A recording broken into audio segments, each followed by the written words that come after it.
next guest is assistant managing editor of the Washington Post and the author of 14 best-selling books, including his latest, which is entitled State of Denial. Here's Bob Woodward. Oh, Bob.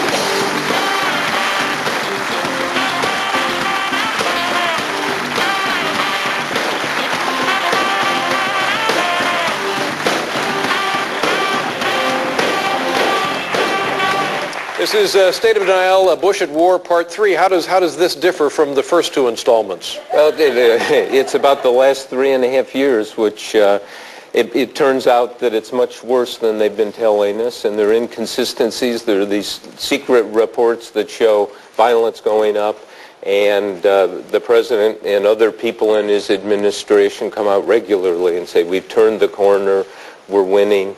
Is it possible for anybody to know exactly what is transpiring in Iraq? I mean, people there, and Paul and I have been over there a couple of times, and people have actually said to us, you know, please tell people at home it's not as bad as everybody says. So I guess there is that side of it as well, or is that not valid? Well, no, there's some good things going on, and people are really trying hard. We have 150,000 of our fellow citizens over there who are really busting it to try to do the job, but when the intelligence people go out and gather all the data and they say it's getting worse, and it's been getting worse for 3.5 years, and that reality has not been faced. And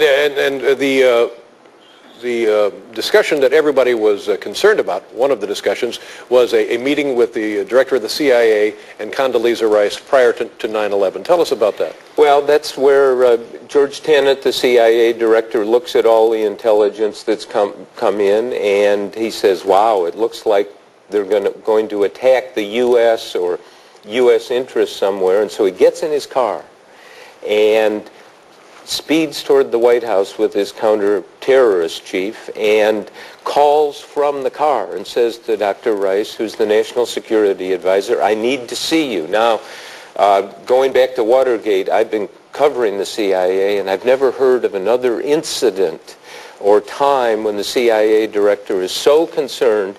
He starts going to the White House before he asks for the meeting. He presents a general picture. Cofer Black, the man in charge of counterintelligence, says we have lots of communications intercepts, a lot of voodoo, you know, things chatter, it's not clear. And Dr. Rice is sufficiently concerned that she says, go immediately and brief the Attorney General and Don Rumsfeld on this. Again, I don't know incidents where that's happened before, so this is part of it. Now, Dr. Rice's position is, well, they didn't tell us when or how or where, so what could we do? But she, for a while, it seemed like she actually denied whether this meeting took place. But that since has been well, first there's denial, and then, oops, it did take place, and oops. It seems like a pretty big thing to kind of lose track of, though, doesn't it? Well, you peel the onion and you keep chipping away here, and it tends to smoke things out, and we learn more. Tell me about your discussions with Donald Rumsfeld. First of all, do you have a relationship with the man prior to this? You've known him professionally for many, many years. What is the connection? I've known him for 30 years, and he sat down for interviews for this book, and it's tough. It's like a wrestling match with him, but he answered the questions, and there were a couple of times where I was really surprised, like he kind of denied he was a military commander when he's in the chain of command from the president to him. And how can he deny that? I mean, that's the gig, isn't it? It is. Yeah. I was speechless. I'm not really a talk show host. not much of one, at any rate. Working on it, right? Yes, believe me, every night I'm working on it. Right. And do they share concern? Do they? We have two differing views. One that things are getting better. One that things are getting worse. Where does Rumsfeld? No, Rumsfeld acknowledged that things are getting worse. And I actually, one of my bosses at the Washington Post said, ask him for the optimistic scenario. In other words, where's the good outcome, and what might it be like?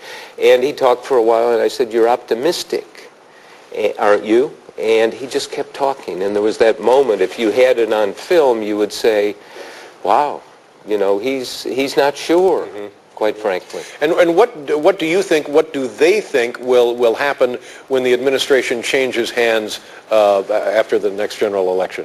Will we still be in Iraq? Will the situation have improved or deteriorated? Well, the